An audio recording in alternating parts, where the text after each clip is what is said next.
y nos vamos a referir, desgraciadamente, a un tema muy doloroso, y es al tema del terrorismo vasco, y es al tema del acercamiento de los presos, donde prácticamente ya no debe quedar casi nadie sin acercar al País Vasco ninguno de los presos, a pesar de que, me lo desmentirán ahora, se les prometió que no se les iban a acercar, por lo menos a los que tenían delitos de sangre.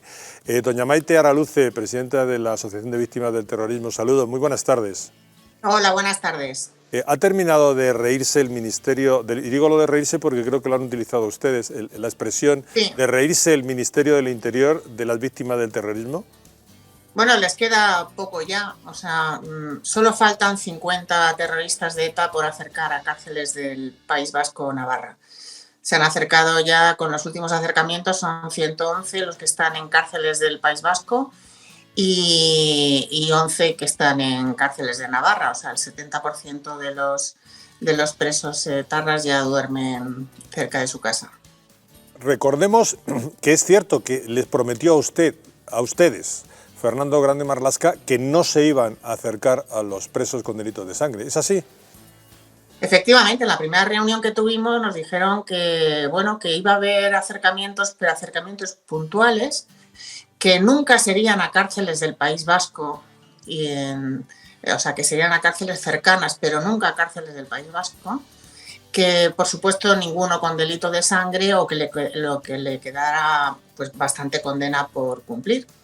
Y bueno, pues hemos visto que todo eso era una mentira, se ha trasladado absolutamente a todos. Los traslados de la semana pasada eran 11 terroristas, 9 a cárceles del País Vasco y 2 a cárceles de Navarra, que tenían bueno, pues habían matado a más de 50 personas y herido a centenares. En las que ha habido esta semana, ayer en concreto, que han sido 12, pues también van a un ritmo, pues están llevando a los más sanguinarios sin importarles absolutamente nada. Pero el problema no es solo el traslado a cárceles del País Vasco, es que normalmente llevan aparejados ya pues el paso de grado, o sea, los terceros grados, las libertades condicionales y como siempre recordamos desde la OET, no es que los quieran cerca, es que los quieren en la calle. Y eso es lo que, bueno, por lo que están trabajando. Con el agravante me va a permitir, y creo, si no recuerdo mal, que como se llegó al acuerdo de las competencias penitenciarias, el gobierno vasco no tiene para el tercer grado y entonces directamente los pone, pues con, no sé si con... En la calle. En la calle. Sí, sí, así es. Así es, los pone en la calle con una pulsera telemática o con lo que sea, pero los pone en la calle. En la calle, además con trabajo, con facilidades para vivienda, todas esas cosas que no hemos tenido a las víctimas del terrorismo. O sea, todo muy... Queremos suponer que al menos esto se está haciendo porque de alguna forma los presos que se traslada colaboran con la justicia para aclarar las más de 370 asesinatos, 379 creo que es, que todavía están pendientes por resolver. ¿Se está produciendo esta colaboración?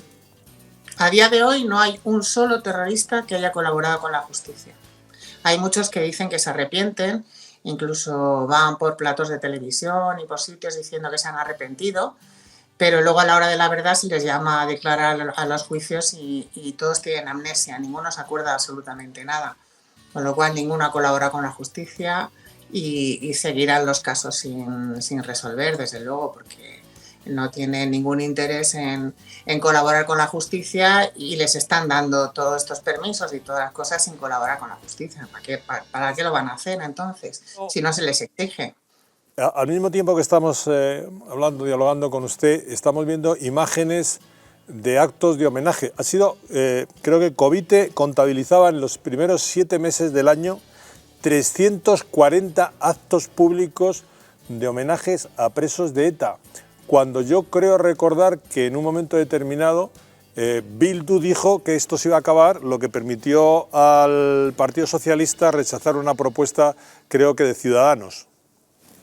Sí, Bildu dice que no se van a producir, Sortu dicen que sí se va a producir, bueno, pues que esos son actos de recibimiento y de cariño hacia sus vecinos y bueno, el caso es que a día de hoy no se hace absolutamente nada para prohibir esos homenajes, cosa que no, o sea, a mí no me cabe en la cabeza que no haya un resorte en un país, no haya manera de acabar con esos homenajes que para las víctimas no os podéis imaginar el daño que hacen, porque al final a esos que están homenajeando les homenajean.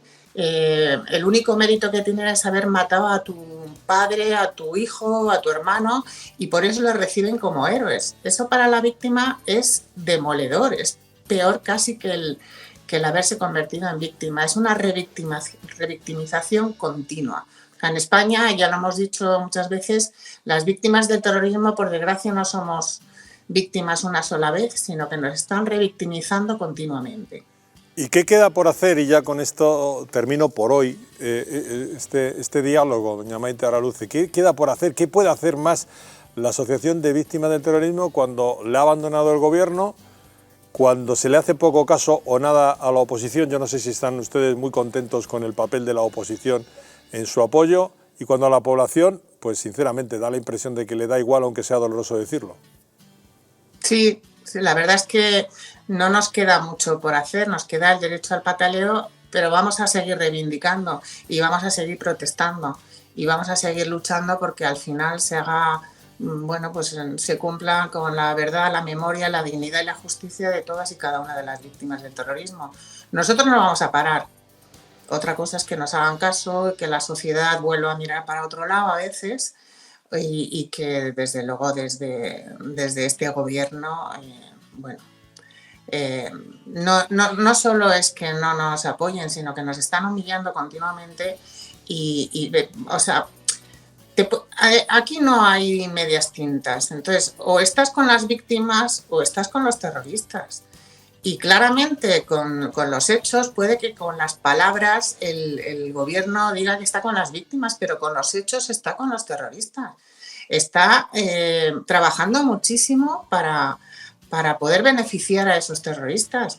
Hay una ley, sin embargo, de protección a víctimas del terrorismo, la 29/2011, que le hace falta una reforma porque está desfasada y está en un cajón guardada y no la van a sacar. No la van a sacar, lo estamos pidiendo un día sí y otro también. No la van a sacar, o sea, porque las víctimas al final les damos lo mismo. Bueno, ellos lo que pretenden es quedarse en su sillón, es lo único que les importa, y si para eso les hace falta los 4 votos de Bildu, pues van a hacer lo que Bildu les dicte. Y ya está, sin importarles las víctimas nada.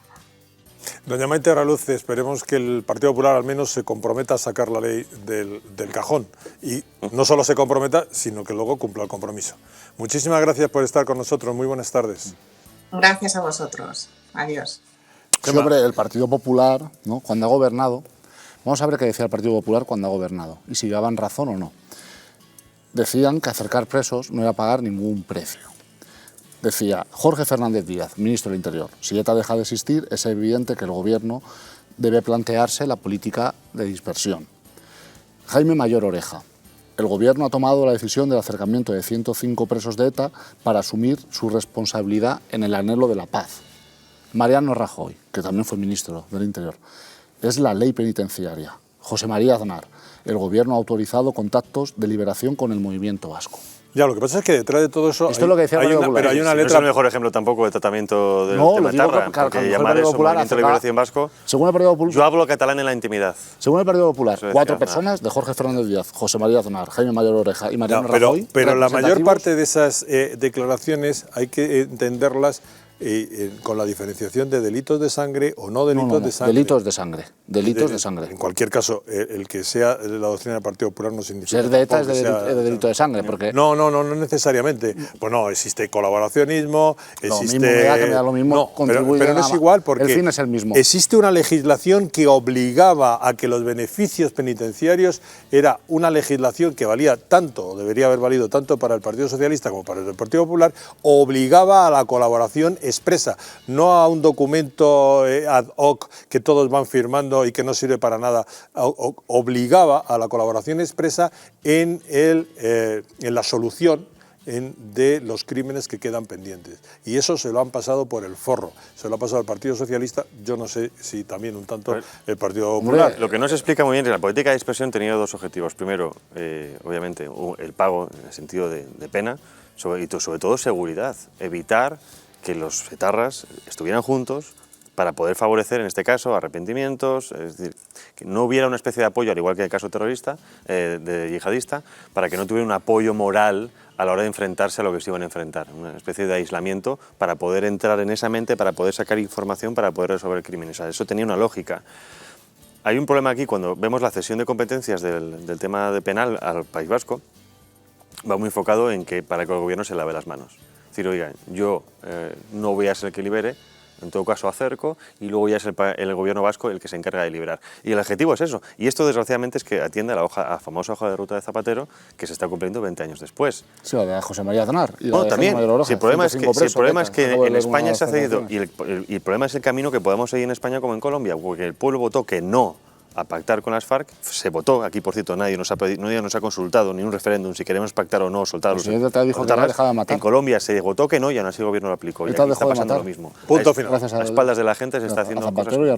Punto final.